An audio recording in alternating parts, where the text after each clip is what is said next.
No, thank you, Deputy Chair. Thanks to Deloitte for being there today. And I now welcome our next witness, just to see whether that next witness is available.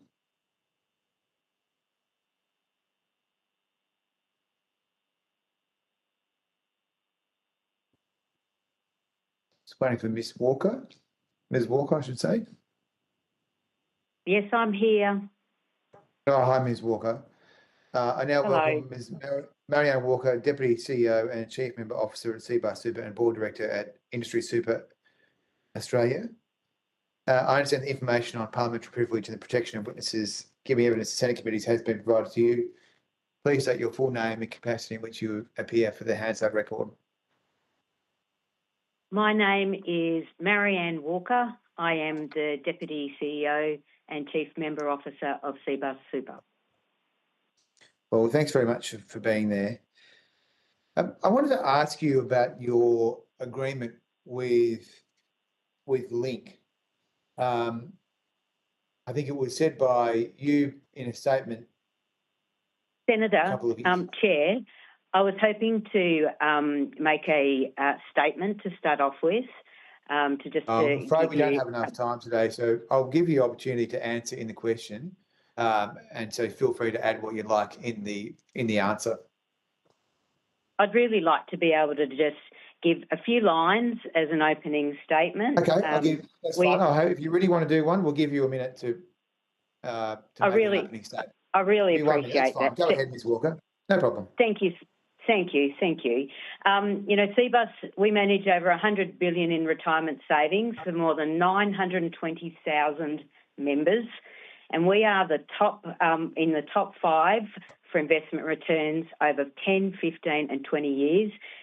And proudly, last year we recovered nearly $200 million in unpaid super, and that is money that is rightfully belonging to our members. And we have handled over 400,000 inbound calls. Our advice services handle close to 20,000 interactions.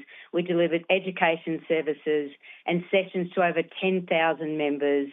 And we have this really unique service offering across front counters in every state across Australia, and having assisted more than 9,000 members in person.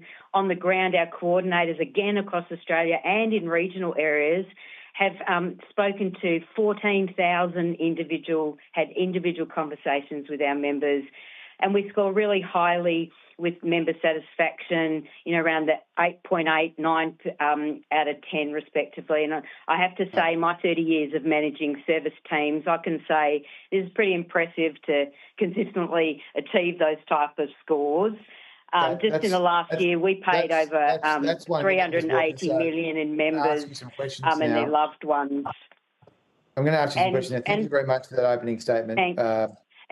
Just in closing, Senator, we recognise that we've grown rapidly in the last few years, and we've faced challenges, and we're keeping up with member expectations, and we're not perfect. And we don't shy away from those challenges, but we take accountability, and we've been working really hard to address those challenges in recent years. Okay, well, thank you very much. I'm really happy to take some questions. Fantastic. That's very generous of you. So you were quoted in a media release when CBUS decided to partner with Link Group. And you said at the time that you look forward to partnering with Link Group to boost efficiency, cost benefits to ensure ongoing confidence in value for members and employers. So how do you think that's gone? We continue to work with our administrator and focus on improving our systems and working with them to achieve service levels and in regards to average claims processing and to find efficiencies. And there is a long-standing involvement with the administrator. It's a really strong relationship. We're working together to make things better for members. And yes, that's. I think we're doing well to work with that administrator to look at all aspects of our work together and ensure that in members' interest, we're looking to improve every part of the process and systems so we deliver better to them. So who is accountable for insurance administration effectively at CBUS? Well, it actually sits under my remit, so I'm accountable for insurance administration at CBUS. Okay. Did you think it was unusual to see at the end of last year the chair of CBUS blaming Link and then Link coming into the Senate committee and defending itself? Our focus is really on improving systems and with our administrator. So, and our relationship with them is long-standing, as I'd mentioned before, and it's a strong relationship and we're working together. And I think that's in members' best interest to work together to improve things. And, and I see that improvements are happening. And we've shown that we're actually making a difference for members in the way in which we've made those improvements. And one of the other things is that I talk directly to members and they give me, feedback, whether that is a claimant, whether that is a member that's at front counter. I go on sites to talk to members, and every bit of feedback they give me, whether it's about our end-to-end process with the administrator or internally, we take that feedback and we look at how we can make improvements for our members. And we are doing that. Information that we're giving them, we are looking at how we make things simpler in their language, and we're getting really great feedback. And as I said, our satisfaction levels are really showing that. That's good. So I guess my question is, with the 10,000 people who ASIC said have not had their insurance claims paid quickly, I mean, I've dealt with 3 of them just this week in my office. Are you wanting to have this case dealt with in mediation rather than through a court case in order to suppress some of the information?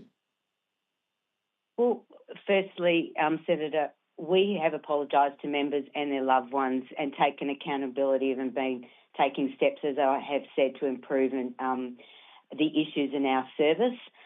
This issue is actually subject to legal proceedings. I can't make any further comment, but I am happy to take on notice to see if there is any further information we can provide and assist you with. We've got on top of things. We're resolving 90% of impacted claims and we're paying them compensation, and we're working with our partners to really improve the way we manage members' claims and deliver better service.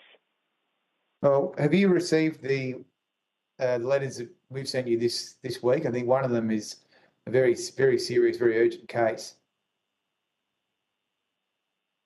I don't want to talk about specific cases.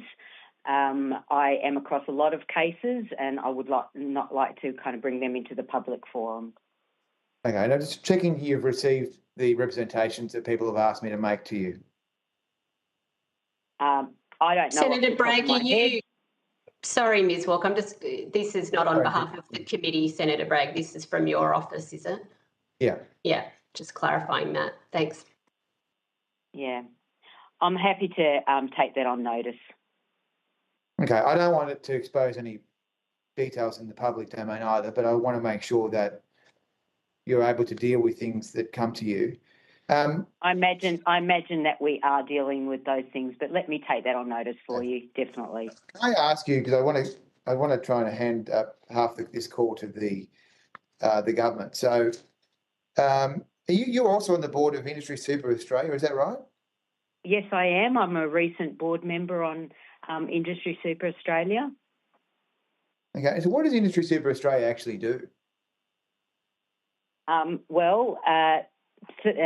As part of that, of being on Industry Super Australia, just by the way, we've had a relationship for over 20 years. We're very proud of the job that it does to lift financial literacy and education amongst members so they can make more informed decisions about what type of fund will deliver them more for their retirement. Okay, so does it do the Compare the Pair campaign? Yes, absolutely. And how much does that cost each year? I don't have that on on me so we could get back to you on that number. Take it on notice, okay. And how much does take it on CBUS notice. pay? How much does CBUS pay Industry Super Australia each year? We've previously disclosed that for FY24 we contributed around $3.36 million to participate in ISA's programs. Okay. And are you remunerated for sitting on the board of Industry Super Australia? No, I'm not. Okay. And who appointed you to the board? Sorry, what was that? I didn't hear that question. Who appointed you to the board of Industry Super Australia? Our CBUS, our board members made that decision, approved that. Okay, that's great. Thank you for being there. I'm going to rotate the call now to the Deputy Chair. Thank you, and thank you again, Ms Walker, for being there. You've talked about the actions that you've taken to ensure that members are supported and that there are system improvements. You've also talked there in your answer a bit about going out to workplaces, meeting with members of the fund directly. Can you just expand for us on how important those close relationships are with members of the fund to provide good service to them? Oh, absolutely. Thank you for the question, Senator. Members are really at the heart of everything we do, and we don't just say that. We're out there and listening. As I mentioned before, we're always focused on finding ways to improve the way we engage and the way we communicate and the way we service members. And I know the committee has been provided evidence by our CEO and Chair about a number of actions that we've taken really in recent years to improve our member servicing. But just some additional things is where we put additional resourcing in to improve claims handling. We've doubled the size of case management teams, our administrator. We've changed things on our website to make information simpler. And a lot of this is also through the feedback that we get from members. I think I mentioned in the past that I have spoken, I called members, went through their concerns with us, and then I brought that back to the team and said, how do we make this better for them?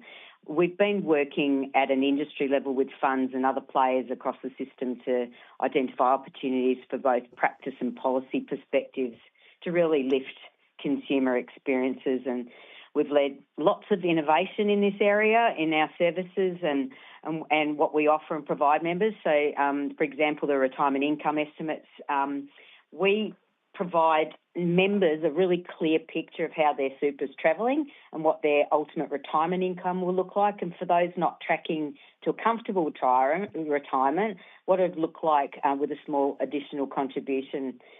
And we really provide those estimates with members' statements, which have been really popular in their receipt.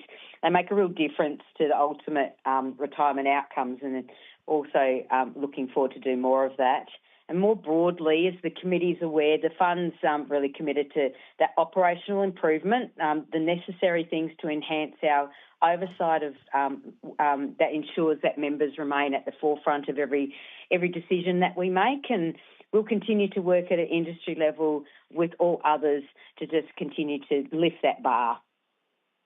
Oh, thank you very much for that answer. I'm aware that Senator Sheldon has some questions. Okay. Senator Sheldon, you have the call. Good. Thanks very much, Chair. And again, thank you, Ms Walker, for joining us this morning. I note your answer and your opening statement about the overarching satisfaction rates, but also notifying that, saying that any organisation should have room for improvement. I'm sure when Senator Bragg was the Financial Services Council and one of his members, AMP, was found during the Banking Royal Commission to be paying fees for no service and paying fees to dead people, that quite clearly that there are issues in the financial sector more generally, which we're not exploring here, unfortunately. But I do take heart from the confidence in the program that you're putting forward about meeting the challenges, but also some of those satisfaction ratings that you've been receiving are quite phenomenal. But I just want to get to the government. Has also announced the development of a minimum service standard for funds, which will be mandatory and enforceable. I just want to give your views on the development of these standards and what will it mean for your members. Well, we actually welcome those standards, and there is a number of, we're on a number of committees to look at how we actually take those standards and really focus on what the best outcome is for members. As I mentioned, we support them. It's an industry focus that should be there, focusing on member outcomes, and that. But it also has to be useful for members to understand what they should expect from their fund. And any service standards will need to meet the needs of those members. And we do tailor our services to the needs of our members, and it's important that something like insurance and the insurance approach adopted by us is not that one-size-fits-all, and we're proud to be able to offer members insurance options that can be tailored to meet their needs. So, Senator, our focus has always been and remains having members at the forefront of our decision-making. That's the basis of the decisions we make.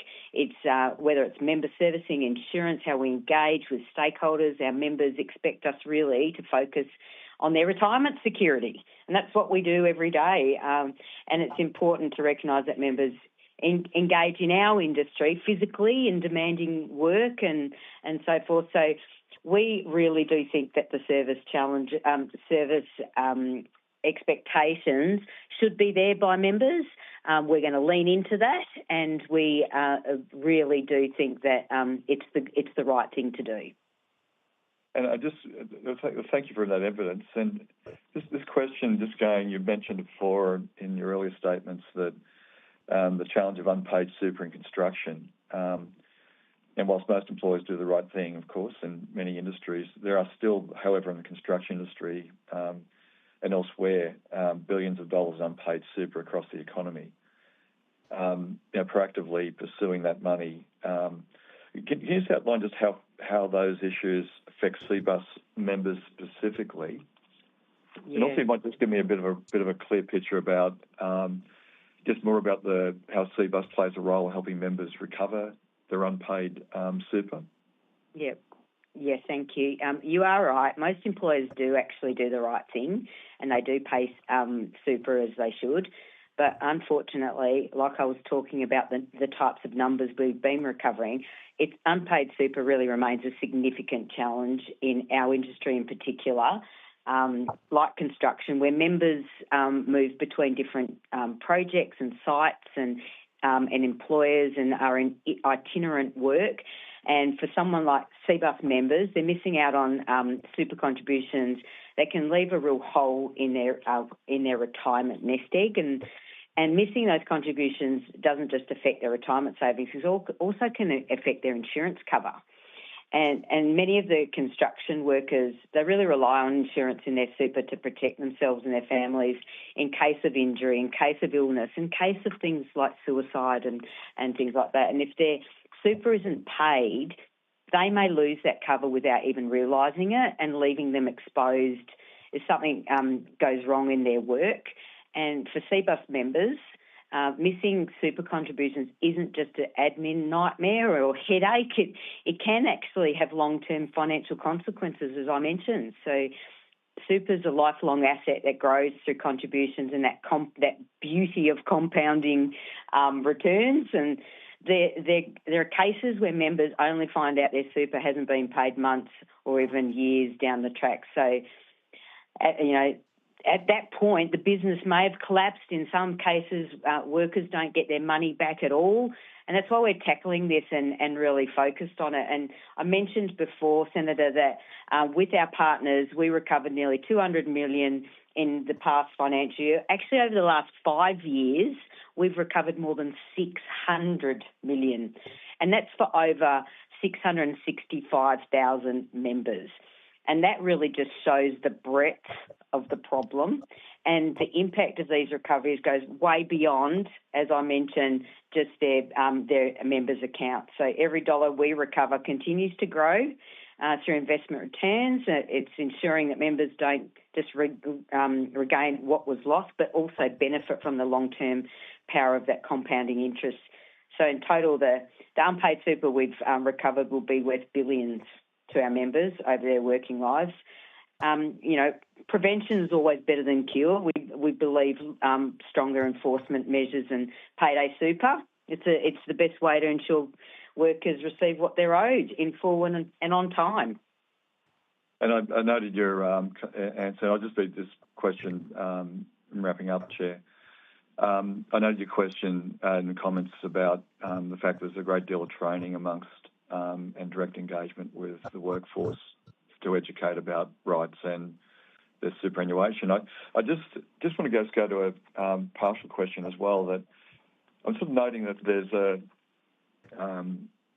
relationship between the board members and a keen interest in making sure that super's being paid, because as we know, it's a not-for-profit organisation. Do the employers through their board members and workers through their union representatives, do you get sort of do you get tip-offs about what's going wrong and what's going right? Because there's a keen interest in making sure that the members are actually looked after. But comparing it, and this might be a question you may or may not be able to answer this part of it, but it sort of runs in contrast. You've got board members from the industry, worker representatives, employer representatives working together to make sure the fund is successful for individuals and groups. And then on the flip side, you've got directors that were at AMP that were paying fees for no service and fees for dead people, and of course getting horrifically bad returns in comparison with industry funds and CBUS. How do you think that sort of model of engagement that you've done personally with members, but also with feedback from directors and play out in CBUS's operations? All parts of our board are really focused on this unpaid super. And they all play a part in whether it's from the member side or the employer side of really focusing on how we can get that the money in. So it isn't one side other or any sort of differences. Everyone's got a real commitment to bringing this unpaid super in. And as I mentioned in the beginning, most employers do the right thing, and we love that. And they're not the ones that we focus on. Mm. It's almost like looking up. You've got to look after the employers doing the right thing as well by making sure that the wrong thing being held to account, so that there's a fair playing field for super and a fair playing field for everybody. For the industry. Absolutely agree with you that, it has to be a fair playing field, and, and that is what employers say to us as well. So we do absolutely congratulate employers when they're all doing the right thing, but we must focus on those employers who aren't either, and we do get great information to be able to, focus on that. Thanks, Chair. Thank you very much, Senator Sheldon, and we thank you, Ms. Walker, for being there today. And we'll go to our next witness. Thank you. Thank you very much. Next witness is the Australian Prudential Regulation Authority.